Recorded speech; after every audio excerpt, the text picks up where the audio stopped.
The Orioles should be making a lot of additions to their roster this coming offseason. And because of that, it's going to be a lot of turnover and a lot of tough decisions on that 40-man roster. We'll kind of preview those tough decisions coming up on this episode of the Locked On Orioles podcast.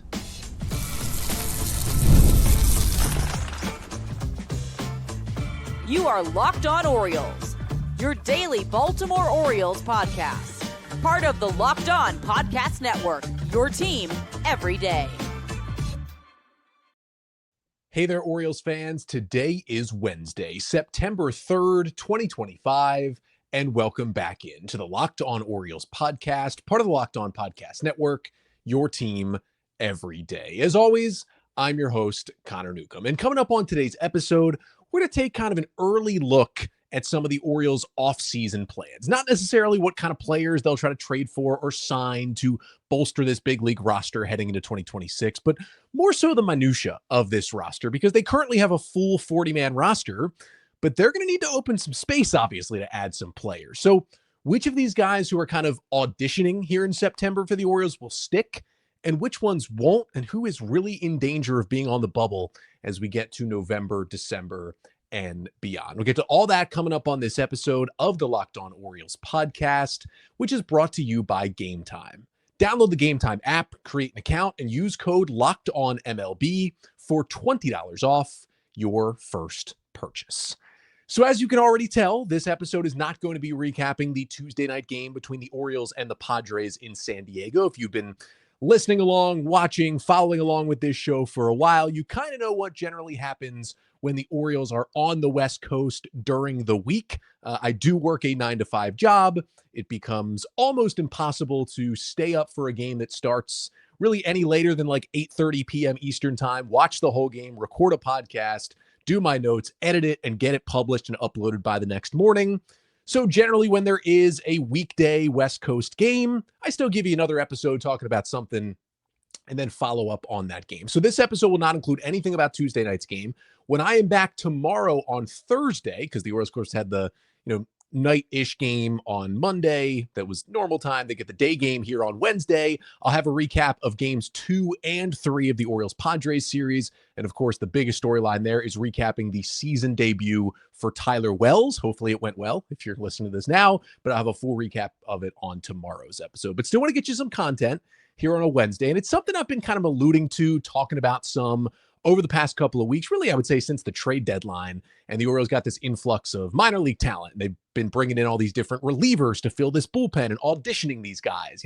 It's kind of a roster of half auditions and half solidified players right now.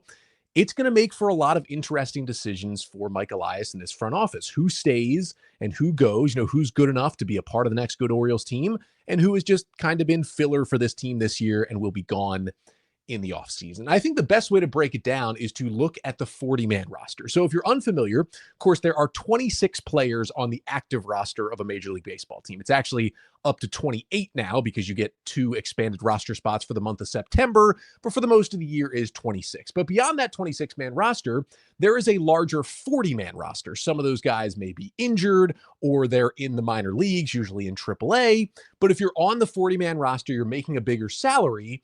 And those are the guys that you can easily just call up and down from the minor leagues. Those are the guys who are quote unquote on major league type contracts generally. On the 40-man, you can mix and match to get your way to that 26 active players. And while the 26-man roster is very important because that's who's on the field every day, the 40-man roster is arguably more important because that's who's kind of sticking in your organization and the depth and the players who are getting you through the entirety of a 162-game season. So the question is, among these Orioles we're seeing now, who is going to stick for next year and beyond? So I wanted to start with the guys who are locks, right? Guys who won't really come up for the rest of this conversation because unless something crazy happens, they're involved in some blockbuster trade this offseason, they are going to be on the 2026 Orioles and a part of this 40-man roster. I would say there are 9 hitters who fall into that category. Samuel Basallo and Adley Rutschman are going to be the 2 catchers of this team. Obviously, you're going to see Gunnar Henderson, Jackson Holliday, and Jordan Westberg in the infield every day. I know Kobe Mayo's had his struggles, and it's a potential the Orioles could trade him this offseason, but If they don't, he's going to be there with this team. And then in the outfield, you got Dylan Beavers with a great start to his career. We know Colton Cowser is going to be here. And as much as many people may not want this to be the case, Tyler O'Neill is going to opt into his contract and is going to be around for 2 more years. So you put him on that list as well. To go along with the 9 hitters, there are 8 pitchers who I think fall into this category. The Orioles, I would think, expect that Kyle Bradish, Dean Kramer, and Trevor Rogers will all be part of their rotation next year. And then guys like Cade Povich and Tyler Wells will provide them depth, maybe move into the bullpen. Then there's Keegan Aiken and Yennier Cano, who will be parts of this bullpen, will kind of be the veteran guys returning to this pen next season. And then there is Chase McDermott, who, again, he's been in the big leagues for 3 games. He's currently in AAA, but it's on the 40-man roster. Another guy who could be involved in a trade to go get pitching this offseason, but is not a guy on the 40-man where it's like, oh, yeah, the Orioles would, cut bait with him and DFA him to sign a middle reliever. Like, they believe Chase McDermott, even though it's been a bad year, he's kind of been moved to the bullpen. He has been their number 1 pitching prospect for a while for a reason. They believe he can be a good bullpen arm next year. He is going to be around. So that's 17 players, 9 hitters, and 8 pitchers. Then there are 3 more players who are currently on the 60-day injured list. Those are guys who are out for the remainder of the season. And when you get moved to the 60-day injured list, you actually don't count against the 40-man roster. It kind of gives you a free spot. The only thing is, as soon as the season ends, which of course it'll end in late September with this Orioles team not going to the postseason, you have to take those players who are on the 40-man roster or who are on the 60-day injured list, I should say, and you have to put them back on the 40-man roster. Now, if you have open space, it's an easy move. If you don't, you have to cut some other guys to get those longtime injured guys back on a roster spot. And the 3 of those guys who will clearly be added back to the roster will be Felix Bautista, although he will miss most of next season, maybe all of it with shoulder surgery. He's still under contract through 2027. The O's are going to have him back. Grayson Rodriguez, it was a lost year. He missed all of this year, but the elbow surgery he got, the debridement, is not going to take him out for any of next year, at least at this point. So they hope to have him back next year. And then Brandon Young, who is out for the remainder of this year with a hamstring injury. Orioles hope he will be good depth for their pitching staff in 2026. So that is 20 players right there. So 20 of your 40-man roster spots basically locked up going into next season. That still gives you a good amount of leeway to make some moves. Now, the part is, obviously, it's not that you have 20 open spots. You have a lot of other guys who are competing for those spots who might be there. Now, there are 3 players currently on the Orioles roster who are going to hit free agency, and the Orioles don't have to do anything, and they're going to come off the roster and open up spots. That's going to be Zach Eflin, Tomoyuki Sugano, and Gary Sanchez are all going to hit free agency and open spots as well. So the question is, who are the guys on the bubble? And to me, there are, who's on the roster right now, again, 20 guys who are going to be there. Let's say, for the sake of argument, the Orioles add 5 players this offseason, and this number could be off. Maybe they trade one of their current major leaguers to get another major leaguer, but let's assume they add 2 starting pitchers, 2 relief pitchers, and some sort of position player on major league deals. It could be more, it could be less, depending on the talent of those players they bring in. But that seems like an average assessment of what they'll do, right? 2 relievers, 2 starters, and a position player. That's 5 more spots taken up on the 40-man roster. So it goes from 20 to 25 at that point. So that leaves us with 15 open spots. Still a lot of space to maneuver with 15 spots. So with those 15 openings, let's at least just run through the players who will be kind of competing for those roles. Let's begin on the pitching side with 14 arms who are currently on the 40-man roster or on the 60-day injured list, who will be in competition for one of those spots. Most of them are relievers. Most of them have been given some kind of chance by the Orioles this year, but none of them are certain to be on the team next year. Scott Blewett, Sean Dubin, Dietrich Enns, Jose Espada, Rico Garcia, Yarmil Geraldo, Corbin Martin, Carson Ragsdale, Elvin Rodriguez, Colin Selby, Cade Stroud, Albert Suarez, Josh Walker, and Grant Wolfram. Those are all those guys on the 40-man at the moment who at least have a shot to still be here next year. On the hitting side, there are 11 of those similar players, right? They've been given some sort of chance by the Orioles this season. They're currently on the 40-man roster, and they're trying to make themselves stick for next year. Maverick Handley, Alex Jackson, Ryan Mountcastle, Jorge Mateo, Ryan Noda, Emmanuel Rivera, Luis Vasquez, Jeremiah Jackson, Dylan Carlson, Daniel Johnson, and Heston Kjerstad are those 11. So that is 25 players kind of sort of competing for 15 spots. However, you have the other wrinkle in here on the 40-man roster, and that is guys who are still prospects, who are still in the minor leagues, who are not yet on the 40-man, but need to be added this offseason because players generally 3 years after they are drafted out of college or 4 years after they are drafted out of high school become eligible to be selected in the Rule 5 draft. The Rule 5 draft is where the Orioles found Tyler Wells a couple of years ago. It's a draft that basically doesn't allow teams to just hoard their young players in the minor leagues without calling them up. If you get to a certain point in the minors and you still haven't been called up, you are available to the other teams if you aren't added to the 40-man roster to be protected. And I think the Orioles have probably 5 prospects right now who are Rule 5 eligible this offseason, who they're going to want to definitely add to the 40-man roster to protect them from the Rule 5 draft. In terms of hitters, I would say it's probably just Judd Fabian, right? The outfielder in AAA who's yet to debut yet, but we'll see what his future looks like, but I think they'll keep him around. And then it's 4 pitchers. One is Cameron Weston, who's been in the Norfolk rotation all year. It's been very up and down, but the Orioles see a big future for him. I think they'll certainly want to keep him. And then there are 3 other relief pitchers, Anthony Nunez and Ramon Gomez, 2 guys they acquired at the trade deadline, and Cameron Foster, they also got at the deadline. When you trade for these guys, you're probably going to protect them because you don't want to lose them after having them for basically 3 months. So those are 5 players that I think will be added. So now you have 5 more. So again, you go from spots you've used on the roster. It was at one point 20. Now you are up to 25 with those players you're signing. Now you're up to 30 with the Rule 5 guys. And that doesn't even include some guys who are like big time maybes about being protected. Carter Baumler, Keegan Gillies, Creed Willems are guys who could be protected as well. So essentially, that leaves our 25 players currently on the 40-man for 10 open spots for next year. So coming up next, we'll start with the hitters. All those hitters on the bubble. What are the Orioles going to do with them this offseason? But first, this episode of the Locked On Orioles podcast is brought to you by Upside. Hey, Orioles fans, are you still paying full price for gas? Stop leaving money behind. Get real cash back every time you fill up with the free Upside app. Simply download the free Upside app in the App Store or Google Play right now and start earning cash at the pump today. Use my limited time promo code SEASON and get an extra 25 cents back per gallon on your first fill up. You could make up to $300 a year just from buying the gas you already needed. At first, I thought it was too good to be true, but it's totally legit. Real people are getting paid just to make their daily commutes, and you can too. Plus, you can cash out anytime to your bank account, PayPal, or an e-gift card for Amazon and other brands. So don't let this offer drive on by.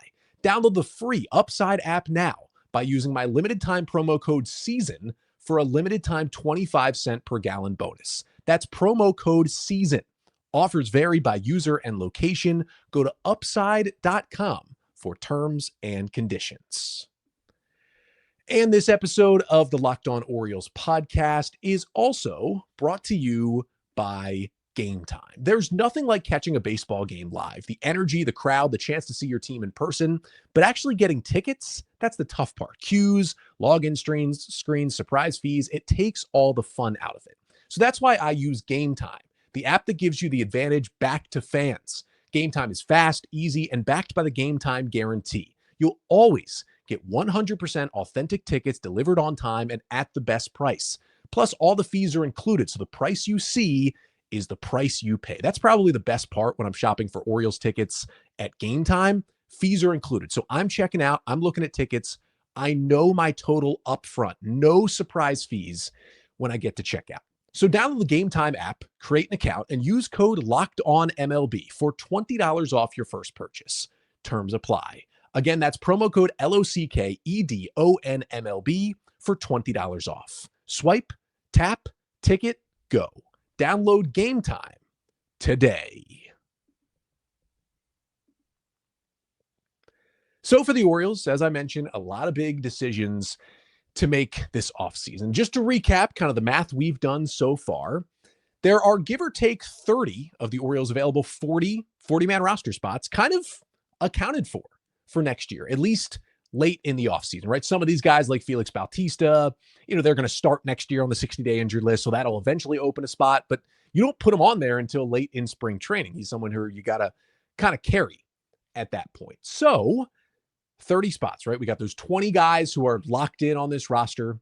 We got the 5, we're assuming, guys they bring in via free agency or trade, and the 5 guys I talked about adding to the 40-man roster as prospects to protect them from the Rule 5 draft. So for the Orioles, that leaves 25 players currently on the 40-man vying for 10 spots, theoretically, heading into next year. Let's start with the 11 hitters and where I see them going. Starting with Maverick Handley, who is back on the roster right now. I think Maverick Handley probably is DFA'd at some point this offseason. They have more catching depth, right? They'll have Adley, they'll have Basayo, they'll have a guy we'll talk about in a bit. I think they're confident Handley would clear waivers and would stay with the organization. But at this point, you don't need 4 catchers on the 40-man roster.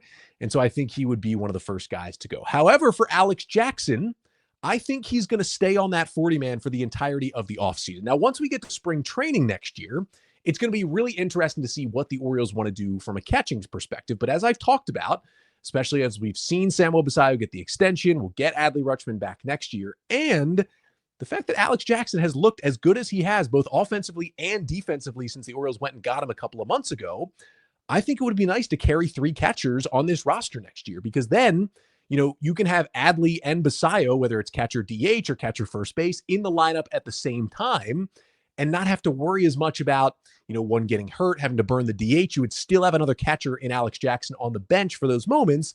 And having that third catcher allows you to rotate Adley and Basayo out from behind the plate even more often, keep them healthy, because it's been an issue, the health for both of those guys over the past couple of years. So Jackson is a keep for me.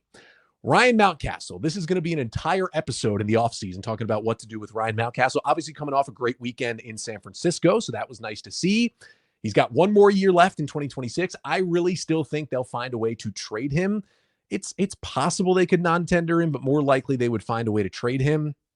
That's why I think he doesn't have a spot. Jorge Mateo, probably going to be back later this week from the hamstring injury. He's got a $3.5 million team option on his contract for 2026. The Orioles could choose to bring him back or just say no and let him hit free agency.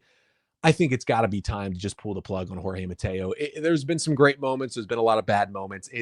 There's better, cheaper options to do what he does. I think it's time to just decline that option, not have him be a part of this team. Ryan Noda, who came over on waivers, we saw for a little bit, is currently back down in AAA. He's got some skills. I just think there's not going to be a lot of room for him in the positions he plays on this roster, kind of first base and right field. So I see him getting DFA'd. And then there is Emmanuel Rivera, who, hit cleanup in the starting lineup for the Orioles on Monday night in San Diego. He's also probably going to get DFA'd later this week when hopefully Jordan Westburg comes back from his ankle injury.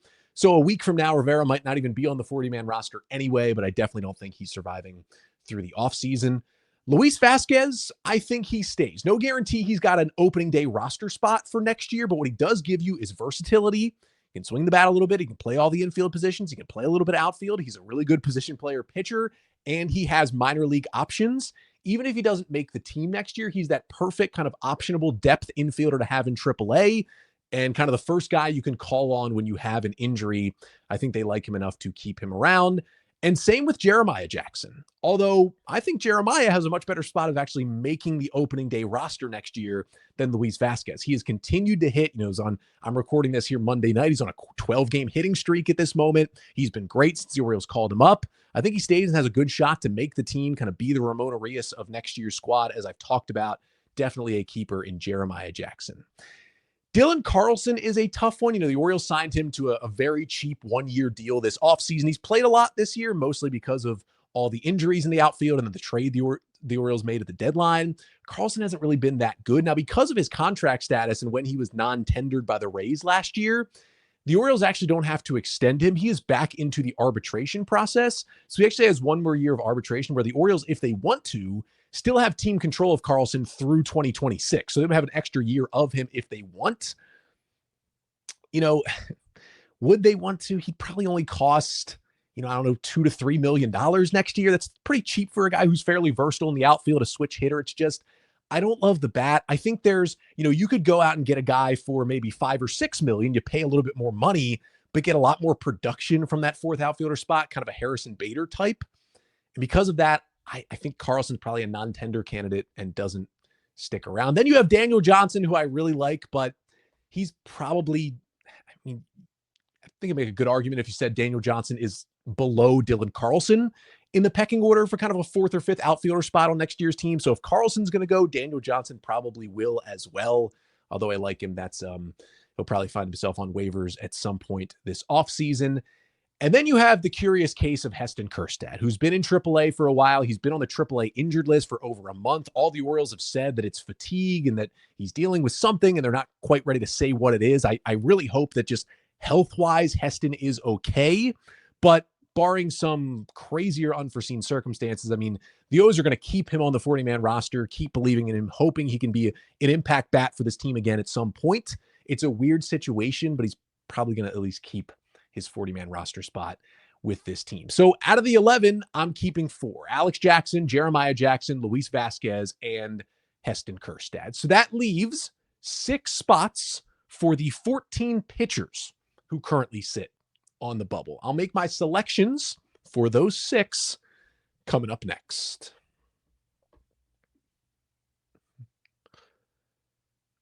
But first, this episode of the Locked On Orioles podcast is also brought to you by Monarch Money.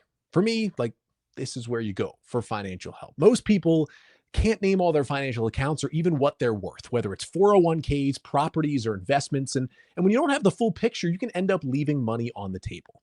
That's why there is Monarch Money. It's an all-in-one personal finance tool that brings your entire financial life together in one clean, easy-to-use interface on your laptop or your phone. Monarch is built for people with busy lives. If you've put off organizing your finances, Monarch is for you. Monarch does the heavy lifting for you. You can link all your accounts in minutes, see clear data visuals, get smart categorization of your spending, and finally feel in control of your money without ever touching a spreadsheet. And Monarch is great for me and my wife because when you're, combining finances with a partner, you can keep a clear view of your financial health week to week, long term, and much more. So don't let financial opportunity slip through the cracks. Use code LOCKEDONMLB at monarchmoney.com in your browser for half off your first year.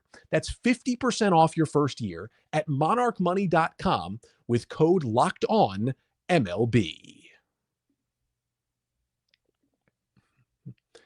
So we'll keep looking at this Orioles 40-man roster crunch in just a moment. But first, we have an important request. Locked On wants to hear from you. We've put together a survey to learn more about our listeners and make your favorite podcasts even better. This is your chance to tell us what you like, what you don't, and answer questions about our advertising.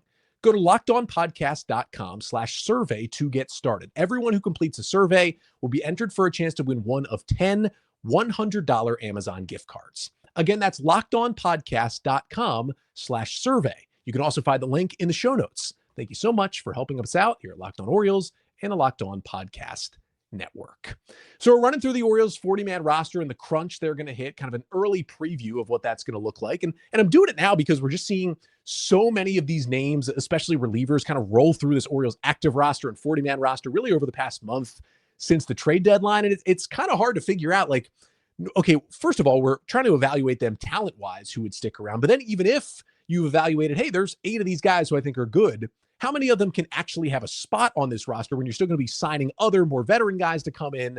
It's a puzzle the Orioles will have this offseason. And it doesn't mean they won't have open space on the 40-man, right? If they're going to sign or trade for a legitimate big league player, most likely a pitcher, they're not going to let a player like Rico Garcia get in the way of that, right? Just to use an example. However, if there's space for Rico Garcia, he's a guy they might keep. So let's get to those pitchers. I've gotten it down to, okay, there are 20 set guys on the 40-man who are going to stick. I'm assuming 5 guys get brought in the offseason, be a free agency or trade. 2 starters, 2 relievers, and a position player. I'm assuming 5 players get protected on the 40-man roster as prospects to get protected from the Rule 5 draft. I got 4 position players on the bubble to stay: Alex Jackson, Jeremiah Jackson, Luis Vasquez, and Heston Kjerstad. That's 34 players. That leaves 6 spots on the 40-man for 14 pitchers I have on the bubble. So let's go one by one. Scott Blewett claimed by the Orioles twice on waivers this season. They like his stuff, but he's been hurt. He just got moved to the 60-day injured list. They've already DFA'd him once. I don't see him surviving the offseason with the Orioles. Sean Dubin. This is kind of a question mark, right? 2 outings, 3 scoreless innings with the O's since they claimed him off waivers from the Astros last week. The Orioles clearly like something in him, but he just hasn't been here that long. So I tend to say, especially with the limited amount of spots left, he's probably on the wrong side of that bubble. How about Dietrich Enns? He was awesome again on Monday night in San Diego. I know he's out of options. I know he's a 34-year-old journeyman lefty coming back after multiple years pitching in Asia. But man, does he look good. I'm earmarking a spot for Dietrich Enns. He stays on this roster. Jose Espada, who the O's added to the 40-man a couple of weeks ago to stop him from opting out. He's still pitching as kind of acting as the closer right now in AAA Norfolk. The stuff looks good, but we haven't seen him in the big leagues yet, so I lean towards no, although he could come up next week and surprise us for the rest of the year. Rico Garcia, a name I am literally watching pitch right now because, full disclosure, I'm recording this near the end of Monday night's game, and Rico Garcia is pitching in the bottom of the 8th with the Orioles leading 4-3. His stuff just looks nasty. His second time around with the Orioles, he's a completely different pitcher than he was when he was in Baltimore 3 years ago. Again, a guy that's out of options and a little bit older, so tough to keep him, but I would do all I can to keep him around this offseason. Same with Yarmil Geraldo. He did just get optioned back down to AAA Norfolk. He had his struggles with home runs, but that stuff is electric. What a find on a minor league contract by the Orioles this offseason. I think Geraldo can stick. Here's my toughest no. Corbin Martin. Tough move, wildly inconsistent, has had some awesome moments with multiple big saves, has had multiple just absolutely horrendous, some of the worst relief outings you'll ever see. It's a roller coaster with Martin. He's has an injury history. He's out of options. It'll be a tough move. I think they do get to the point where they DFA Corbin Martin. Carson Ragsdale, Orioles claimed him from the Giants a couple of weeks ago. They've kind of built him back up as a starter in AAA. Again, we just haven't seen him much, so I can't say that we're going to keep him. Elvin Rodriguez, another one, came over on waivers from the Brewers. He only pitched for the Orioles once before getting optioned back down to AAA. Again, just we haven't seen much. His numbers aren't great in AAA. I don't think he survives the offseason. Colin Selby, you can't get me to quit Colin Selby. He's on the injured list with an ankle injury right now, so not an arm thing. The stuff is just so good. I think the Orioles just believe in his stuff too much to let him go this easily. I think he'll stick. I think Cade Stroud sticks, right? They added him to the 40-man last offseason to protect him from the Rule 5 draft. Had a really good 2-inning outing the other day. He's got options. He gives you really, even if he doesn't make the team, he gives you great reliever depth in AAA to begin next year. I think the O's will prioritize Cade Stroud. Josh Walker, again, came in on waivers last week. He's in AAA. Haven't seen him yet. Don't think he survives. Grant Wolfram has been sneaky awesome lately. I am like the #1 president of the Grant Wolfram fan club. It's awesome stuff from the left side. I think he sticks. And honestly, my prediction is still that Wolfram is in the opening day bullpen in 2026. So he takes a spot as well. And guess what? That is 6 spots. Dietrich Enns, Rico Garcia, Yarmil Geraldo, Colin Selby, Cade Stroud, and Grant Wolfram. And the final guy on the list is Albert Suarez. And as of recording right now, I haven't seen him pitch this week since being activated back to the roster on Monday. Maybe that has been the case already. He's going to be 36 in October. The stuff is way down. Just had a major shoulder injury that cost him most of this season. It was an amazing, incredible, where would the Orioles pitching staff have been without Albert Suarez in 2024? You can't hold on to that if it's not the same guy. I don't think it is at this point, and I think it'll be tough, and I think the Orioles will hold him as long as they can.